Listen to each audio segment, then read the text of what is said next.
Welcome to the Solanus Casey Center and to this second part in our Solanus speaker series, Sharing the Spirituality of Father Solanus.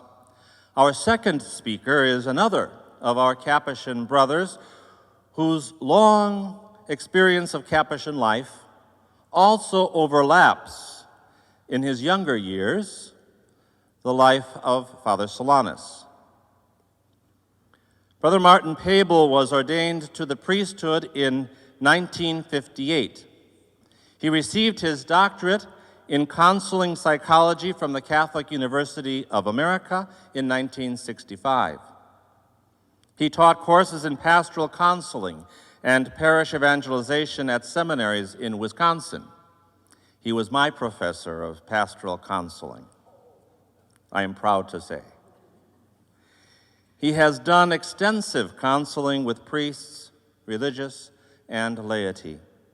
He conducts retreats, workshops, and continuing education programs around the country. He has particularly worked in the area of evangelization. He has written several books, including Remaining Catholic: 6 Good Reasons for Staying in an Imperfect Church, and is available to conduct programs in parishes, especially on topics of spirituality and evangelization. We're very happy to have with us Brother Martin Pabel.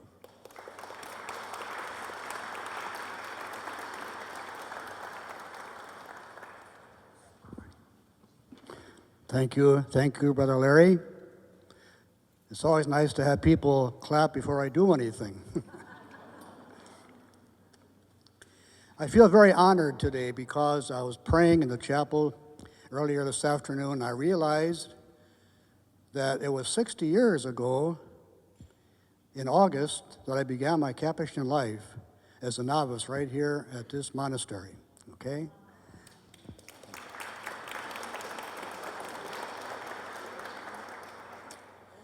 And it was in 1952. And then, after I finished here, I was sent to Huntington, Indiana, and guess who was there? Father Solanus. I lived with him for 2 years, my last 2 years of college there. But all that is kind of pale compared to the fact that we all have in our midst today Brother Leo, who began his Capuchin life on this day, 71 years ago today. Brother Leo.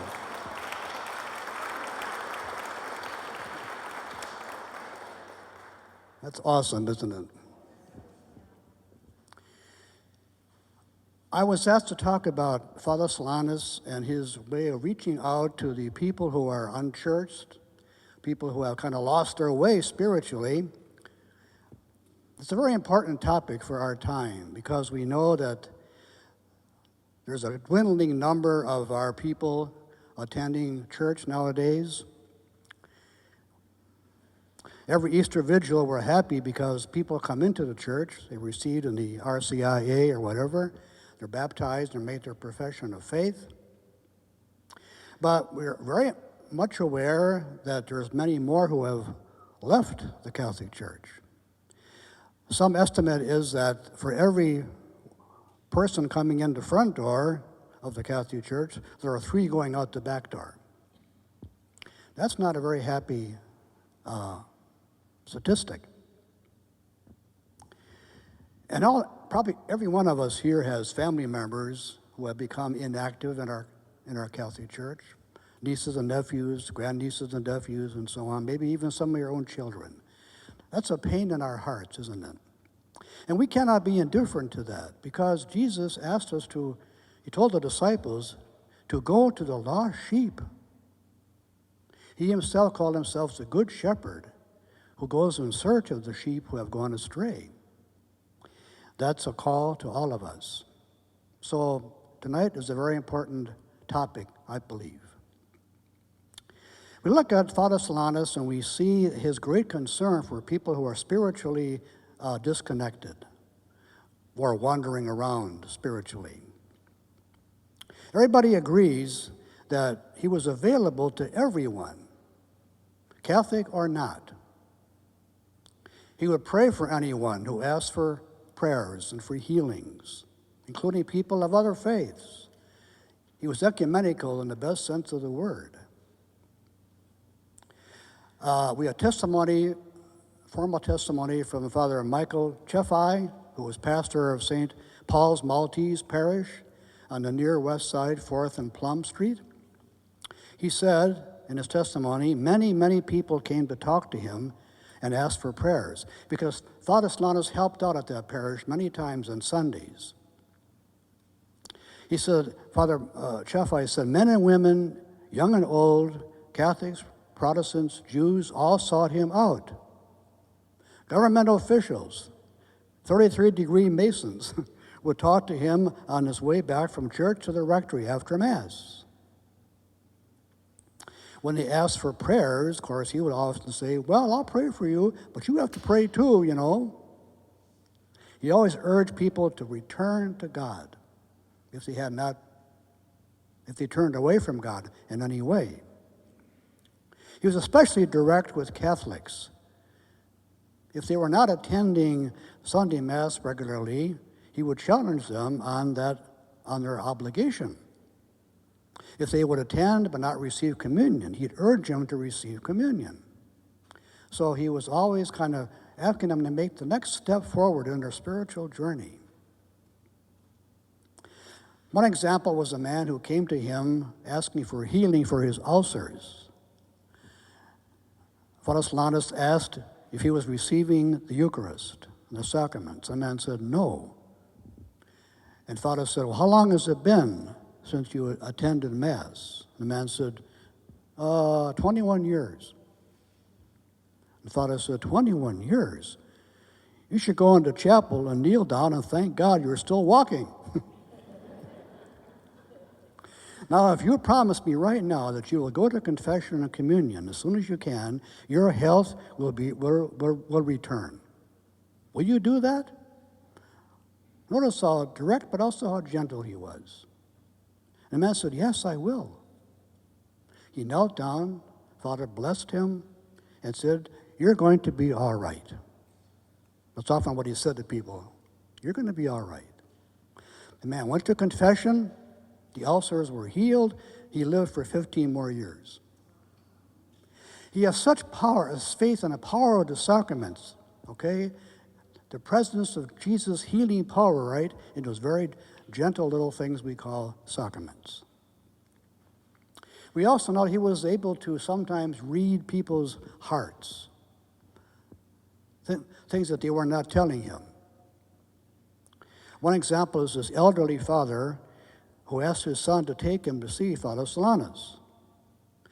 The son was living at the time in a house owned by a Mrs. Casey, and she came along too. The son told Father Solanus that his father was worried because he couldn't go to Mass anymore. And he asked Father Solanus to assure his father he need not worry because he has done his part. All these years he's been faithful as a Catholic, okay? And then Father Solanus said, yes, he has, but when are you going to start doing your part? Mrs. Casey said, well, he goes to Mass every Sunday. And Father said, are you sure? Then the young man admitted he'd leave the house on Sunday to impress Mrs. Casey, go down to the bar, okay, and come back and make believe he was at Mass. Father Solanus said, it's time you began doing your part. That touched the man very deeply, and he turned back to the sacraments. But again, how direct but very gracious and gentle Father was. He was especially troubled by a rising tide of atheism in this country, especially in the Soviet Union, but also in the form of materialism here and also in parts of Europe. He called atheism intellectual and spiritual insanity. How's that, okay? He wrote to a policeman who claimed to be an atheist. He said, I wonder if you ever tried to realize what you've been missing in refusing to believe in religion and in God, in failing to foster faith in Jesus Christ, I am sure you would be an altogether happier man if you only had the faith. Of course, the fact that I respect you as I do, see, he always had that respect for people, no matter how they differed from him. As I do, ought to be proof sufficient that I'm confident that you cannot be a genuine atheist. For as a matter of fact, in my opinion, there can hardly be anything worse for the individual or for society than atheism. He was very strong on that. He'd be deeply disturbed by what's happening today. The atheists are all over the college campuses giving their lectures and around talk shows and everything like that going on.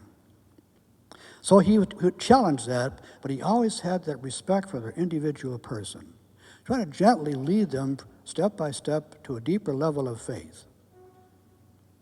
He never backed away from people who were non-practicing or not religious, okay? He would welcome them, but then try to lead them step by step.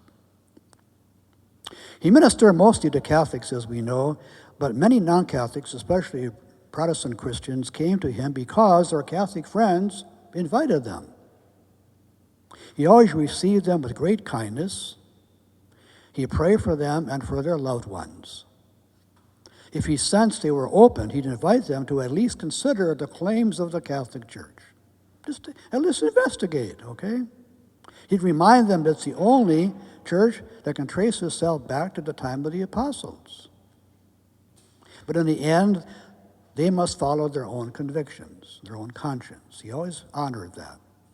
As a result of that gentle approach and that very truthful approach, a lot of people who were non-Catholic became Catholics, and many became benefactors of the soup kitchen. Father once said, I prefer a conscientious Protestant 10 times more in preference to a merely nominal Catholic. Okay. Give me a good-hearted Protestant over a half wishy-washy Catholic. My two favorite stories about reaching out to unchurched people. First one is he would often help out at masses on Sundays, and he did not drive. Somebody had to drive him to the church. One day on the way back, he told his driver to stop at a bar on Gratiot Avenue on a Sunday morning. He said the owner is a very good benefactor to the monastery. He doesn't go to church, but he benefits the monastery. In walks Father Solanus in his habit with his driver. The owner is delighted to see them. He sets up a special table for them, and Father says, oh, we'll sit at the bar, it's all right. And he ordered a beer. Other patrons are kind of gawking at this figure, you know.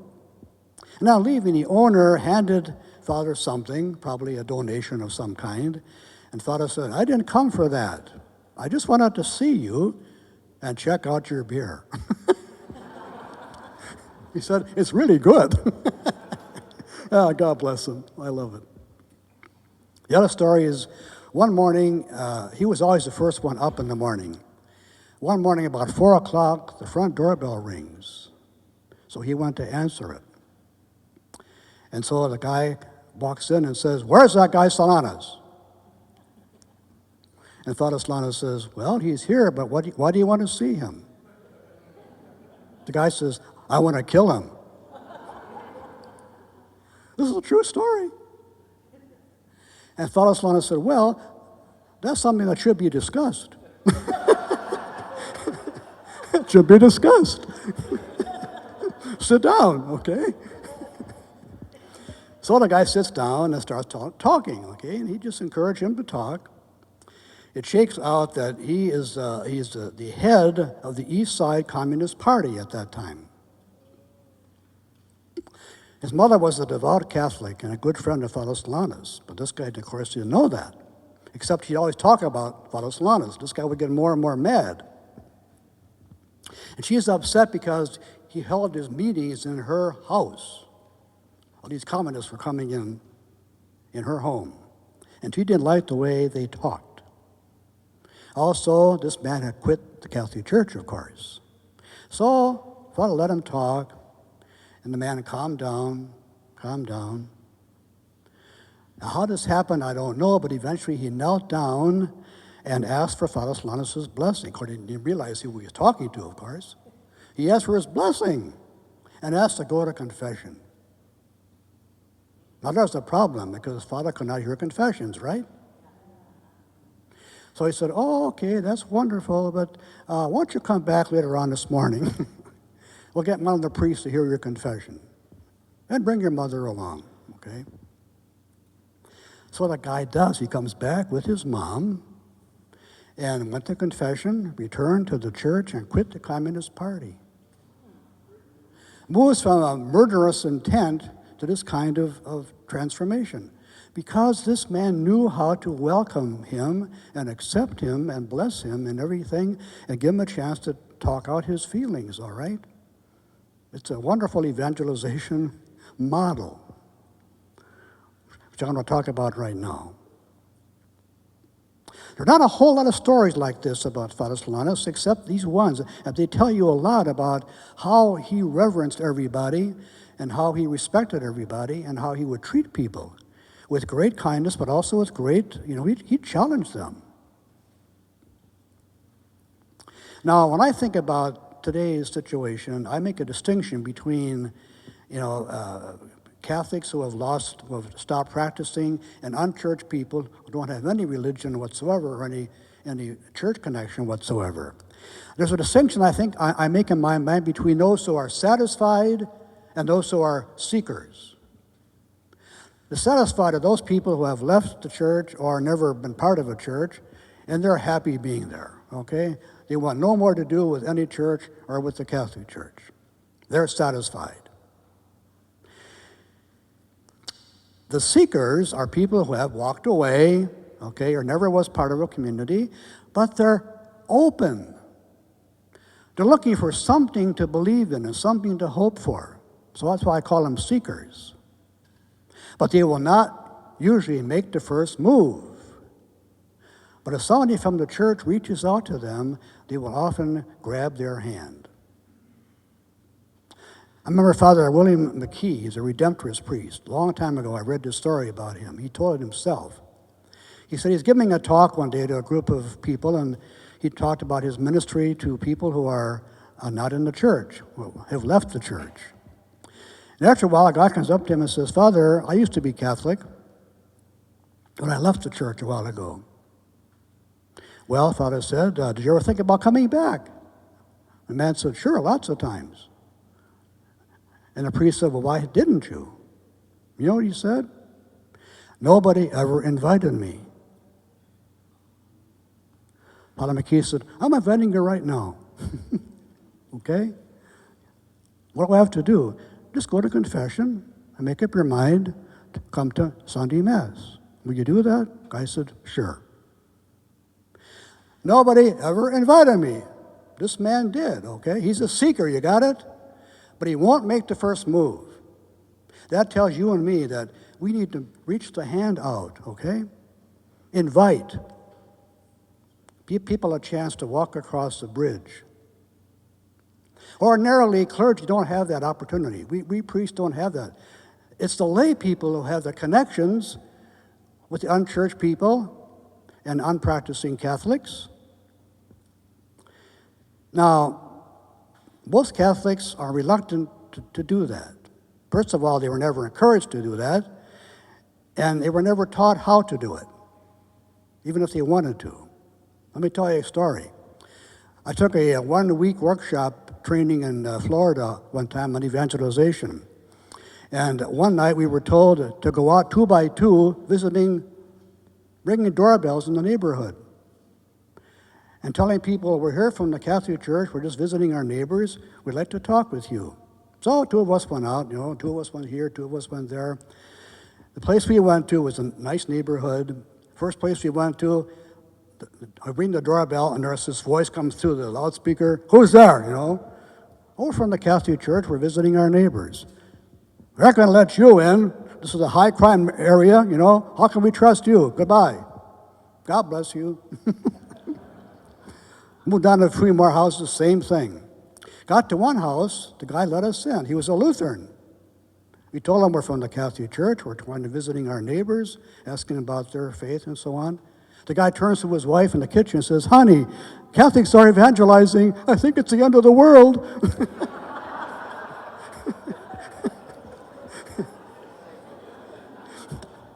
That's not our strong suit, you got it? We don't do that. But see, you don't need to do that. You don't need to go around bugging people, okay? Saying, "Do you know the Lord?" Or, "Why don't you go to church?" You don't even have to know a list of Bible quotes to rattle off. You don't even need that. Now, the more Bible you know, of course, the better it's going to be, but that's not what's really important. I got a little training program I've developed, and I call it How to Share Your Faith Without Being Obnoxious. It's a very simple three-step process. Here's how it goes. It follows the way it follows Solanus. You got it? Step one is just to listen. Encourage people to talk. How did you happen to leave the church? Okay, what happened? Let them tell you the story. You don't judge them, you don't argue with them, you don't try to correct them, you just listen. If they say they were hurt by something or somebody in the church, sometimes that's the case, okay? Somebody scolded them or was unkind to them, did not visit their mother or father in the hospital or the nursing home, and they're angry, okay? Just let them talk it out. And even maybe apologize if you think it's appropriate. Yeah, that shouldn't have happened. I'm sorry that happened, okay? Just very, very humble, just like Father Solanus was. Just hear them out. Step one, listen. Step two, share your own story. They told their story now. You get a chance to tell yours, okay? That's fair enough, right? Like my sister one time used to be Bob, but Jehovah's Witnesses coming to her house. And one day they came in and she said, "Listen here," she said, "I'll listen to you, but I want you to give me equal time to tell you about my Catholic faith." They turned around and walked out. Okay. So you tell your story. That is what you find helpful and inspiring and hopeful about being part of the Catholic Church. How your faith in Jesus and your membership in a believing community has helped you be a better person. You see, when you do that, nobody can argue with that. You can't say, "That didn't happen." Yeah, it did. Or helped you through some difficult time in your life. I got a little short formula for that. It goes like this. Once I was, ...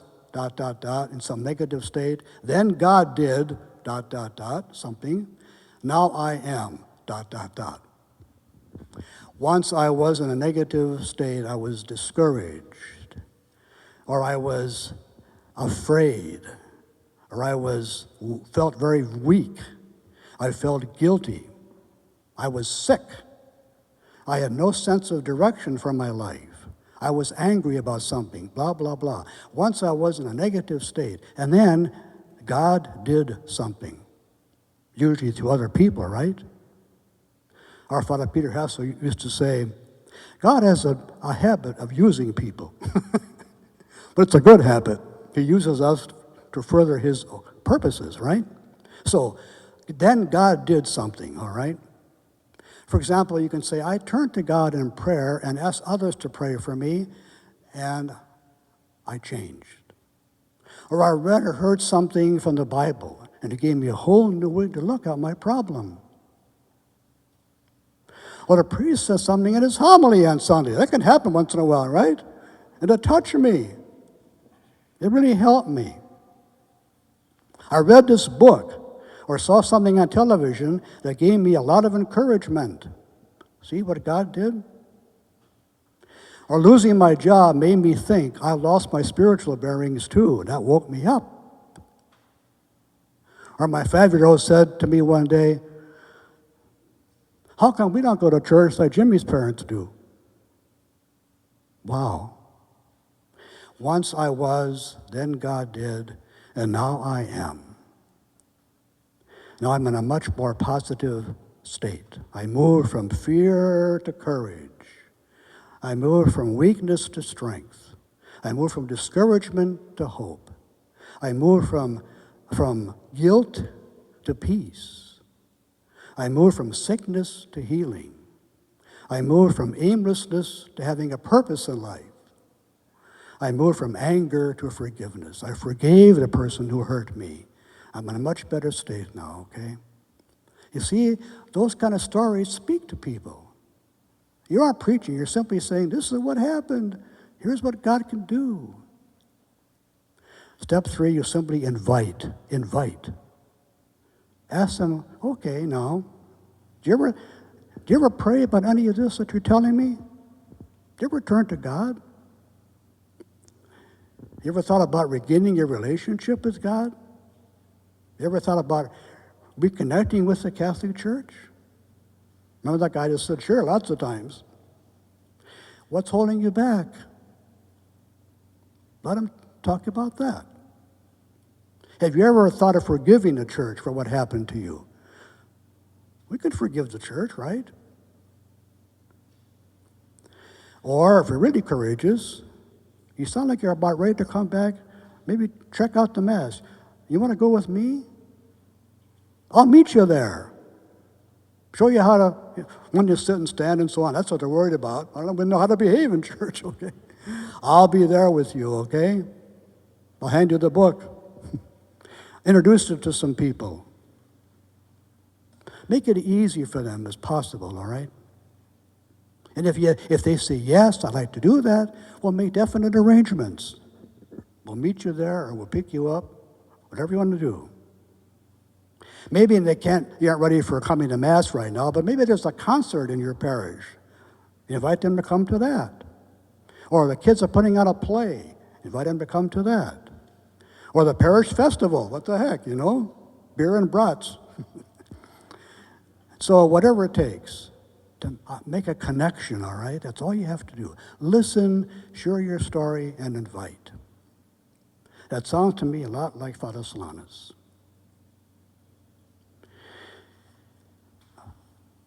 Finally, I would say this. I think you and I need to pray for the inactive Catholics and unchurched people, the seekers, all right? And even those who seem to be satisfied. Pray that God's grace will touch them. That sounds like Father Solanus too. He always say, pray. Pray for your son or daughter who's not going to church. Pray for your niece or nephew. Ask God's grace to touch them. Ask God to make you an effective evangelist. You know something? Pope Benedict XVI has decreed October until next October a year of faith. He wants us to become more of an evangelizing church during that year, a year of evangelization, okay? It's a call to us to do that, to pray for that the church can become a more missionary type church, reaching out to people who are drifting, all right? People who are hurting, people who need God in their life. Let's make this a year that we're going to really try to do that. You get direction from your parishes, I'm sure. There'll be a lot of things coming down the pike about that. I tell people, pray for divine appointments. Watch for divine appointments. God puts somebody in your life all of a sudden, they're talking to you about their spiritual lapses or their spiritual yearnings.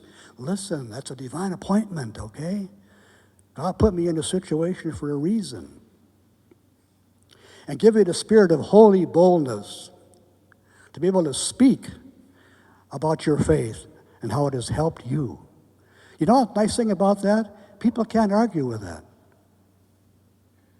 They can't say, that didn't happen. Yeah, it did. Okay.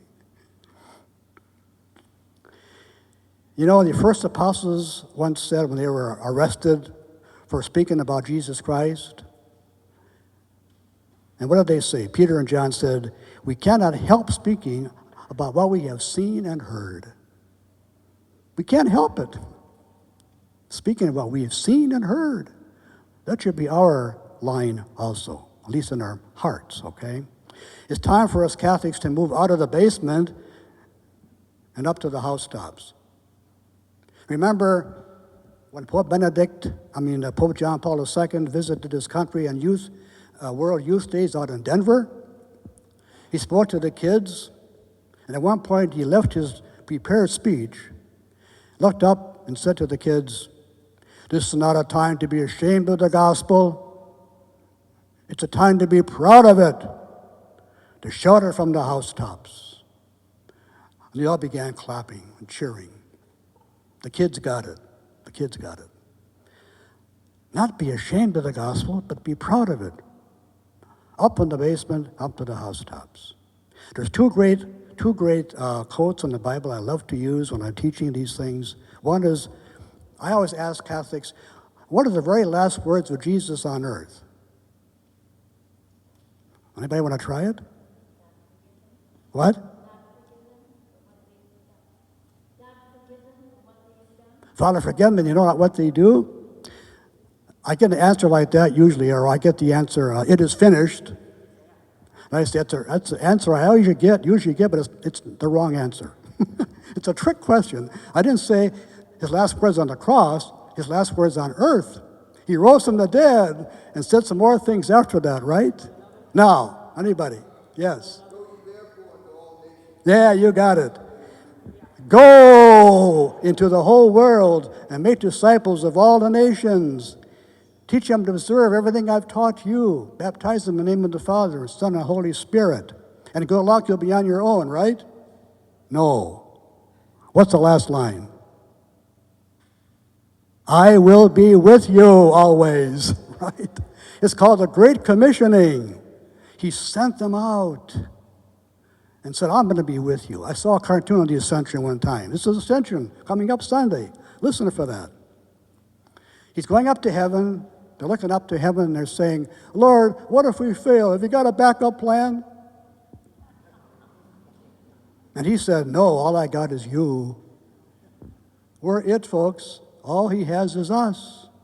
We got to continue what he began. He's saying, look, don't let this die. Don't let it be forgotten. All the things I've taught you, the things I've done in your midst, my miracles, my teachings, my dying and rising from the dead, don't let it be forgotten. Keep it alive.